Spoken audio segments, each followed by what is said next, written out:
Inselmilkom u nistedinkom għal 142 riflessjoni 3 minuti mal-Patri. Jien ma nafx hekk tafux imma ħafna drabi fil-kodba tal-iskrittura mqazza il-baħar spiss huwa simbolu tal-ħażen.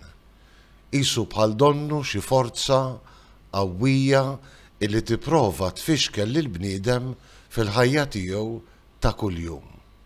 Min jaf, forsi propju għalhekk li San Mattew f'dan it-19 il-ħadd matul is-sena jippreżentanna l-apostli fid-dajsa bil-lejl jitqabdu mal-mewġ u r-rieħ qawwi.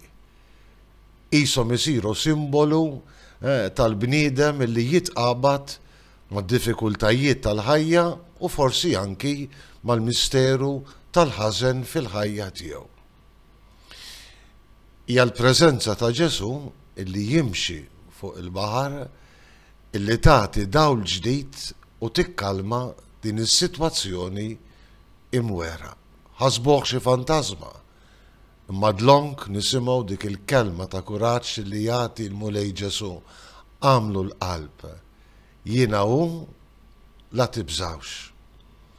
Interessanti li dan il-Vanġellu ma jaqafx hawn għaliex l-istorja bħal donna tkompli u San Mattew jirrakkontanna kif San Pietru talab lil Ġesu mulej jekk huwa int għamel jiena nimxi fuq il-baħar. U aħna nafu x'jiġri fil-fatt tal-ftit passi Pietru verament jimxi fuq il-baħar. Ma xi iħoss ir-rieħ u l-mewġ qawwi jibda nieżel. U dlonk toħroġ għal darb'oħra mill-fond ta' qalbu Salvani mulej. U għal darb'oħra huwa Ġesu li jtella lil dan l-Apostlu Pietru mill-lafsa biex ngħidlek tal-baħar kiefer u nisimgħu kelma oħra ta' kuraġġ, kelma li din id-darba Ġesu jgħidha lil Pietru għaliex bżajt bniedem ta' fidi żgħira. Kemm hu sabiħ dan il-Vanġelu, nerġa' ngħid qisu xempju ikona tal-ħajja tagħna. Il għaliex fl-aħħar mill-aħħar aħna wkoll nitqabdu mal-ħażen li hemm barra minna u mal-ħażin li hemm anki ħafna drabi anki ġo fina. Hija l-preżenza ta' Ġesu li ddawwal u li tagħti kuraġġ biex aħna lil-ħażen niġġieldulu.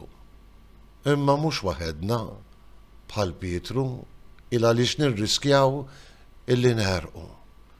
Il-ħażen niġġieldulu bil-fidi kbira tagħna fil-mulej Ġesu preżenti fl-istorja jew biex inżommu ix-xempju sabiħ fil-baħar ta' kuljum ta' ħajjitna. Biet minna kull biża' mulej u kattar fina il-fidi biex bil-qawwa tiegħek nirbħu il-ħażen. Nselmilkom u l-mulej jagħtikom is-sliem tiegħu.